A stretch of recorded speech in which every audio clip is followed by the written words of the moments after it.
On Look East, we come across many different people taking on very challenging situations, but this is definitely a first. It's Dan Martin. He lives near Peterborough and he wants to become the first person to swim the Atlantic Ocean in just a swimming cap and trunks. The whole swim, 3,600 miles. But that's only the start. We'll get to that in a moment.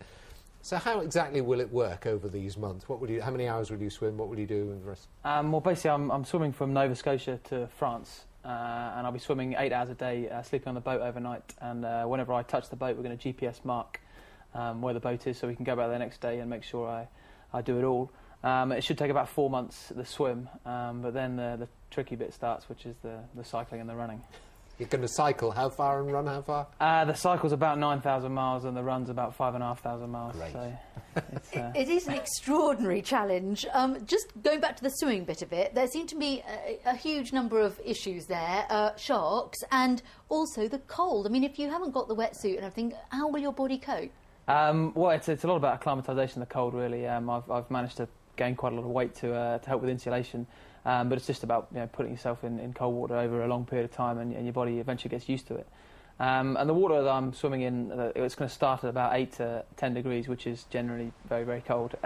But within a few hundred miles, I should be up to 15 or so, which is tropical. See, we've just watched you in some pictures there, and you're wearing a suit, not just trunks. So how's that? What kind of training's that? That was early on, I think. That was early days. But you haven't told me about the sharks. What about the sharks? Because there are sharks. There are a lot of sharks. There are sharks, yeah. Sharks are a pretty big danger, but there shouldn't be too many where I'm going. And I'm wearing this device on my ankle which sends out an electromagnetic pulse, which is meant to scare them off. Meant to. Yeah, that works. I'm not sure whether it's 100% proven, but it only works within 3 to 5 metres of me. So if there's a 7-metre great white shark within 3 metres of me, then I'm just going to get out the water. So is that 8 hours at a stretch? So you will get out and then eat, and you will eat before you get in, or what? Basically, I'll split the 8 down into. I'll do 3 hours and then have an hour break for food and a bit of rest, and then 3 hours again, and then an hour break, and then 2 hours again. So it'd be 8 hours over 10 hours each day, and then kind of.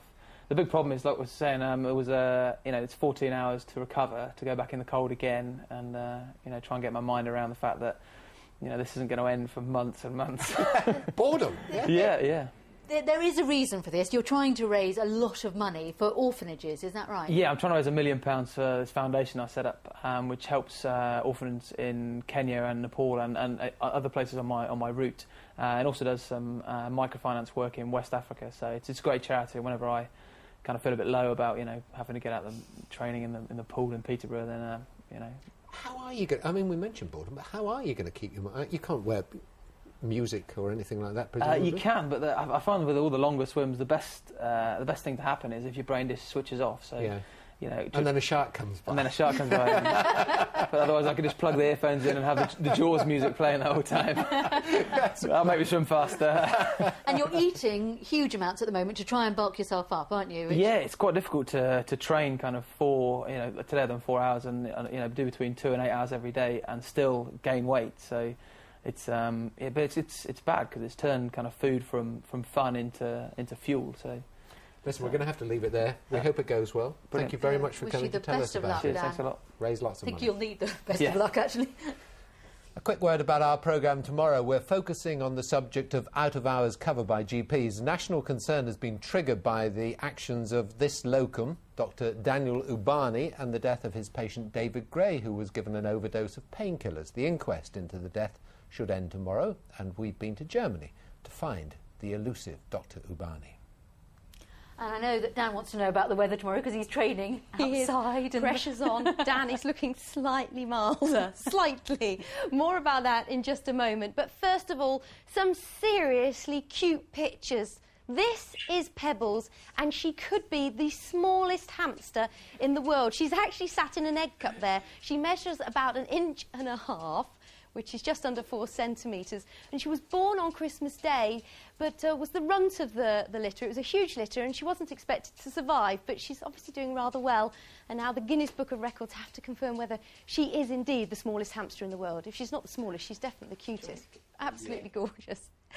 Now today we've had cloud, we've had some sunshine, we've had some rain, and actually if I show you the latest radar picture, some of this rain as it's hitting the cold air that we've got out there is turning to sleet and snow, but that shouldn't last for very long. So most of us this evening cloudy with some outbreaks of rain. Some of us, especially in parts of Northamptonshire, perhaps a bit of Cambridgeshire and Norfolk, could see it turning a little bit of wintry for a time, but with milder air following in behind, we should see it turning back to rain pretty quickly and then the whole lot clearing away. So, as that rain clears, we'll see things turning quite misty and murky, perhaps even some fog developing in places, and then perhaps a bit more in the way of patchy rain returning to the extreme south right at the end of the night. Now, temperatures tonight around 1 or 2 degrees Celsius at the lowest, but actually as that milder air spreads in, these temperatures should rise by a degree or so, and the winds light and variable.